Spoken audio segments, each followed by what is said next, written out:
Okay, I have some notes. I didn't realize that there was more than one dumb Canadian in the room. So here's the second one. Anybody else out there want to identify themselves as another dumb Canadian that's here? So as our previous speakers have said, we were asked to share meaningful and funny stories, and I am also another person that's not really that funny. So I did want to direct a couple of things to either the incoming, new, or recently new heads that are in the room as a little bit of advice on my way out. As my husband has always been very fond of saying, you save a lot of time if you try to learn from other people's mistakes and not just your own. It can kind of speed up the process. And that said, I also have some gratitude as well. I have been blessed to have had a number of wonderful advisors and mentors and role models also. And in honor of Father's Day, which was yesterday, the first one is to honor my dad, who passed many years ago, but taught me something when I was a little girl that I did not understand. And he would say it to me over and over again until it really stuck in my head. And he would say this. He was a self-made businessman, and he would say, Meredy, never forget, the product sells itself. And I would be 7, 8, 10. Okay, Dad, I'll never forget that. And then I became a head of school, and it suddenly made sense that no matter how much you put your effort into marketing and the magic of marketing, the thing that actually works is to be the best school you can possibly be. And it's my dad that taught me that. Closer to home, I also want to thank Jim McManus, Doug Thompson, and Bob Brittle, who were enormously helpful in guiding me through a very difficult accreditation process because we are a dual board school, which is fraught with pitfalls, and they really helped me through that, and I will always be forever grateful, as well as all the other heads that I met through being on the CAIS board for 4 years. They were just, it was like being in this room of the most amazing brains in the world. And I am very grateful to have had that opportunity. Mike Mulligan of Thatcher School, whose friendship I am so grateful for, and my husband, Dennis. Dennis Rice, who has so willingly shared the wisdom he accumulated during his 27 years of inspired leadership at Happy Valley School. And he never got a chance to be up here and do this as I'm doing, but I love him, and he's just been a rock in my tenure as a head. So that brings me to my first bit of advice, which is marry well.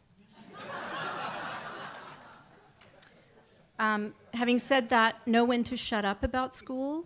You don't want to be talking about it every evening, which I've been guilty of.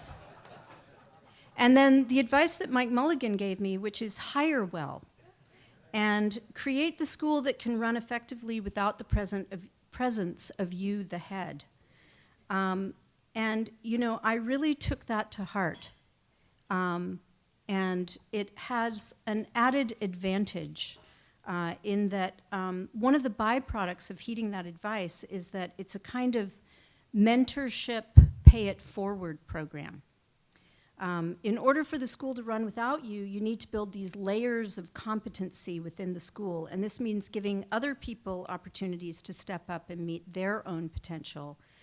Ultimately, it means paying attention to the future when you too will be retiring, and knowing that you have helped to create this pool of strong, up-and-coming heads.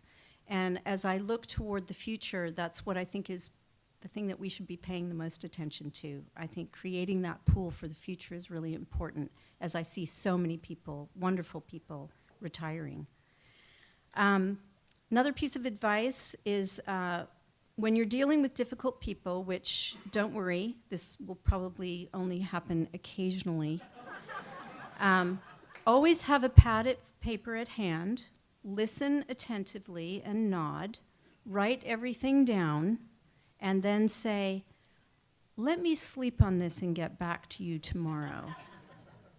That was a piece of advice from my husband, Dennis, and I have paid attention to it relentlessly, and it's really helped to de-escalate a lot of potential fires. The other one is when a parent tackles you in your office or the parking lot or the grocery aisle or at a restaurant during your anniversary dinner, outraged and steaming, of course this may never happen to you, take a breath. Try to remember that they're parents, they're full of fear because they love their children as you do, just not at that very moment in time. I really need to say something about email, which is for neutral information and good news only. Don't be fooled by convenience. Everything else deserves a phone call or a face-to-face conversation. And speaking of email, please put a lock on your send button after 8 p.m. and as soon as you have had a glass of wine. And when you receive an email of an irate nature, check the send time and realize that if it's possibly after someone has also maybe had a few drinks, do not respond, do not hit BCC, absolutely never hit reply all. And pass this advice to everyone that works for you.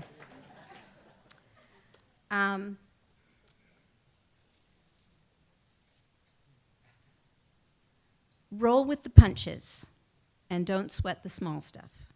For example, when you arrive one morning to a meeting and your frantic communications team tells you that the thousands of open house postcards you've just had printed that are due to be mailed that day have a typo emboldened across the top that says, Oak Grove School, lifelong learners, instead of lifelong learners, take a deep breath, look out the window at the kids on the playground, and say, look at all those lovely lifelong learners we have, and send them anyway.